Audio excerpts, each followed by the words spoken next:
Joining me today, I have Jodi King of Love and the Outcome. She is so many other things as well, including an author. Jodi, thank you for taking the time. Thanks for having me. I am so excited you're coming back to Manitoba. We're going to be talking about this very fun event put on by Fun and Faith, I believe. It's Girls' Night Out, which sounds like a total blast. But before we get into that, if you don't mind, I would love to hear from you. A lot has happened with you and your family over the last 2 years. You guys dealt with flooding. You and your husband, I believe, went as an independent band. You're raising two boys. How are things going? How long is the interview? Isn't that the experience of being a human, right? There's years where it's just like, oh, we got it. Yeah, all right. And then there's years where you're like, I don't got it. Good thing God's got me because I don't know how I'm going to get through this. And out of that always comes some really raw, honest material. And so the one consistent, I think, through thick and thin is we've kept worshiping, we've kept writing. There were some dry spells, I'm not going to lie, because in the middle of being uprooted during the flood that happened, we were displaced for about 2 years and we lost all our podcast equipment. We lost all our merch, our gear, our home. We kind of lost everything in a material sense. But as we know from the Beatitudes, like that's when you know what you're really holding on to.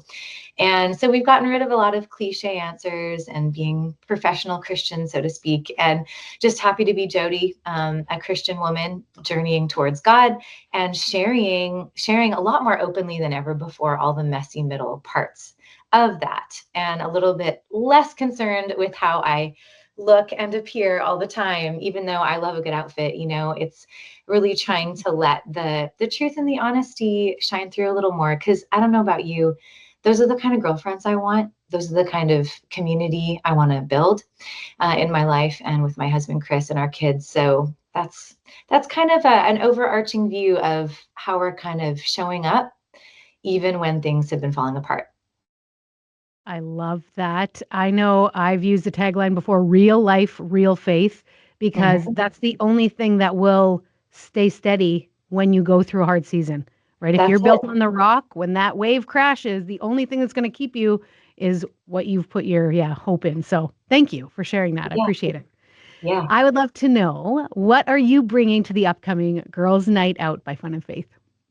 I'm bringing everything, my kids, my husband, all of myself.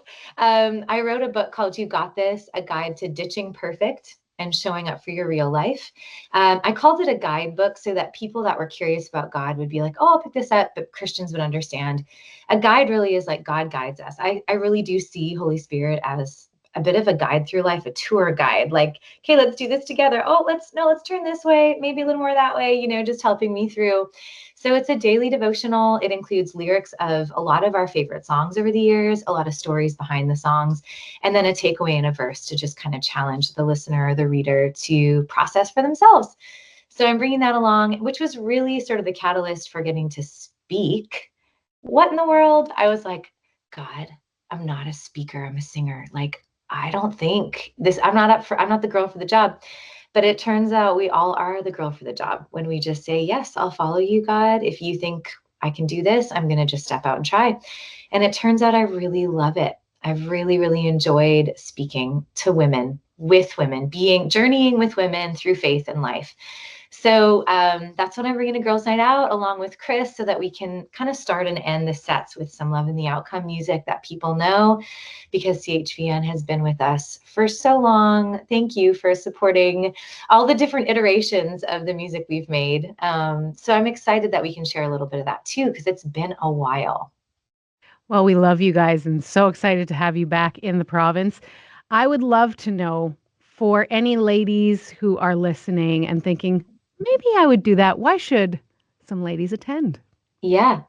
I think it's hard to find a place to go and grow in your faith and have fun. So the name is very suiting, and it truly is fun.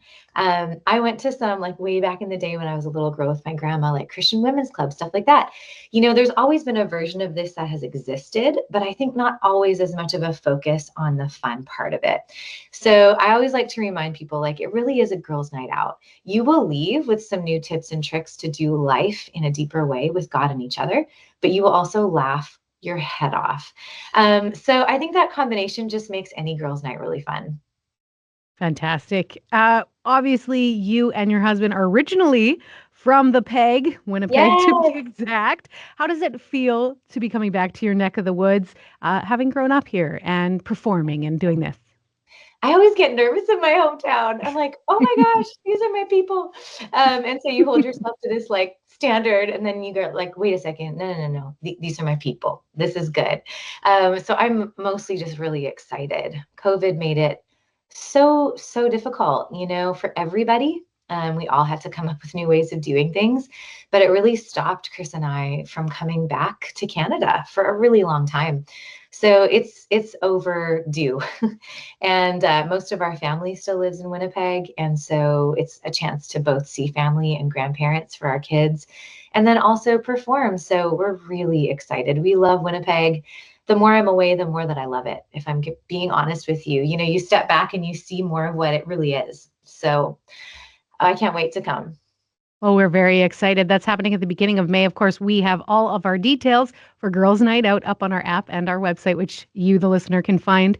Before we pop off, I love this real talk, and we would love to know how can we best pray for you and your family? Oh, you're so sweet.